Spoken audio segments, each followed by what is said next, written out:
세계 경제 움직임 알아보는 시간이죠. 글로벌 경제, 오늘도 조항리 아나운서와 함께하겠습니다.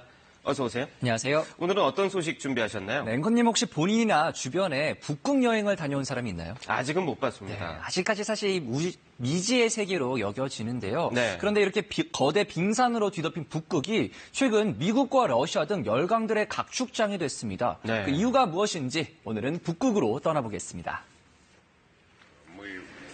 지난 9일 러시아 상트페테르부르크에서 국제 북극 포럼이 열렸습니다. 2년에 한 번씩 개최되는 국제 행사로 주로 북극 지역의 현안과 발전 방안에 관한 논의가 이루어지는데요. 네. 이번 포럼에서는 북극을 적극적으로 개발해야 한다는 안건이 상정됐습니다. Потенциал Арктики в плане развития туризма огромен.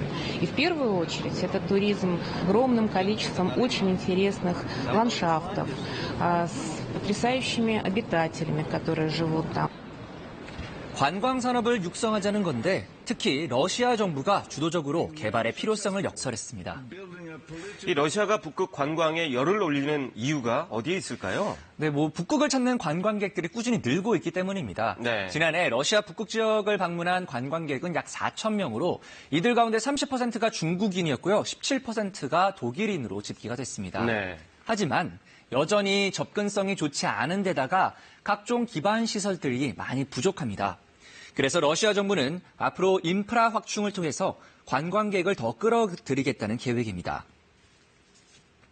В отличие от Шпицбергена, не затронута благами цивилизации, так сказать. И животный мир Арктики, он полностью представлен на территории нацпарка, то есть... 북극 관광 비용은 꽤 비쌉니다. 유람선의 종류와 일정 등에 따라서 달라지겠지만 보통 1,000만 원에서 3,500만 원 선입니다. 네. 한편 북극 노르웨이령 이 스피츠베르겐의 경우 지난 한 해 동안 12만 명이 넘는 관광객이 이곳을 다녀갔습니다.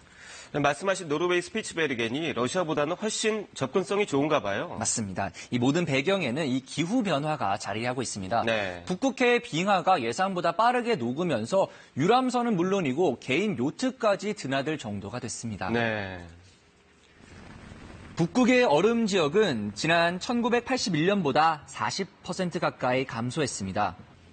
이렇게 두께가 3m가 넘는 빙하는 30여 년 전과 비교하면 95% 이상 줄었습니다. 네. 冰川在这个地方，冰川的这个侧边，在这个位置就是那个最边的位置。看今年到2018年，现在已经冰川已经退到。 미 항공우주국 나사는 지난 5년이 지구 역사상 가장 더웠다며 특히 지난해 지구 표면 온도가 평균보다 섭씨 0.83도 높았다고 전했습니다. 사실 북극해 빙하가 녹는 거에 대해서 우려하는 부분이 굉장히 크잖아요. 하지만 주변 국가 또 기업들에게는 또 다른 기회가 될 수 있겠어요. 네, 굳이 좋은 점을 찾아보자면 네. 꿈의 백길로 불리는 북극해 항로가 개척이 될 수 있습니다. 네. 그럼 물류 산업에 새로운 바람이 불 전망입니다. 현재 동북아시아에서 유럽으로 화물을 실어 나르려면 파나마나 수에즈 운하를 거쳐야 하는데요. 북극 항로를 이용할 수 있게 된다면 운송 거리와 시간이 열흘 이상 단축됩니다. 네. 그리고 연료비 또한 40%가량 아낄 수 있습니다. Put the figure as 80 million ton by 2024, so it's 4 times increase in 5 years. This is huge increase, and it's good for economy. 그래서 특히 러시아가 북극해 항로 개발에 공을 들이고 있습니다. 네. 더욱이 러시아는 쇠빙선 기술도 가장 앞서 있죠. 세계에서 유일하게 핵 추진 쇠빙선 4척을 보유하고 있습니다.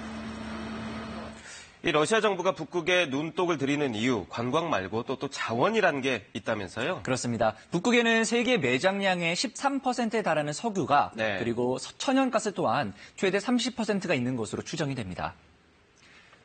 러시아는 이미 북극에서 액화 천연가스 LNG 생산 시설을 짓고 본격적으로 가동 중입니다. 네. 생산량은 연간 1,650만 톤 규모입니다. Важно и то, что Ямал-СПГ будет стимулировать развитие транснациональной инфраструктуры.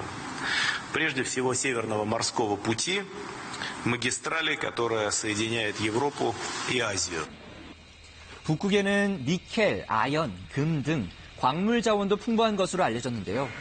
러시아 푸틴 대통령은 2035년까지 북극 자원을 개발하는 새로운 프로젝트를 추진할 계획입니다. 그렇군요. 러시아가 발빠르게 움직이고 있는데 이런 러시아를 보는 다른 나라들의 시각은 이렇게 눈길은 별로 곱지는 않겠어요? 불편한 기색을 감추지 않는 모습입니다. 네. 특히 CNN에 따르면 미국 정부는 러시아의 활동을 예의주시하면서 대책 마련에 고심하는 것으로 알려졌습니다. 네. 러시아는 북극 지역에서 군사력도 대규모로 증강하고 있는데요. 지난 6년간 나토 국경에서 베링 해협 인근에까지 세운 이 군사기지가 470여 곳에 달합니다. 네.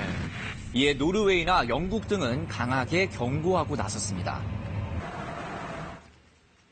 Russia is increasing their military activity in the Arctic, with more submarines operating increasingly under the ice. Our Poseidon aircraft submarine hunters based in Losimouth will track Russian submarines. 이 빙하나 자연이나 전 세계 인구에게 영향을 미치는 일이니까 일각에서는 북극 개발을 중단해야 한다는 목소리도 나옵니다. 네. 지구온난화가 가속화돼서 동식물 등 북극의 생태계를 파괴할 수 있다는 이유에서입니다. 네, 오늘 소식 잘 들었습니다.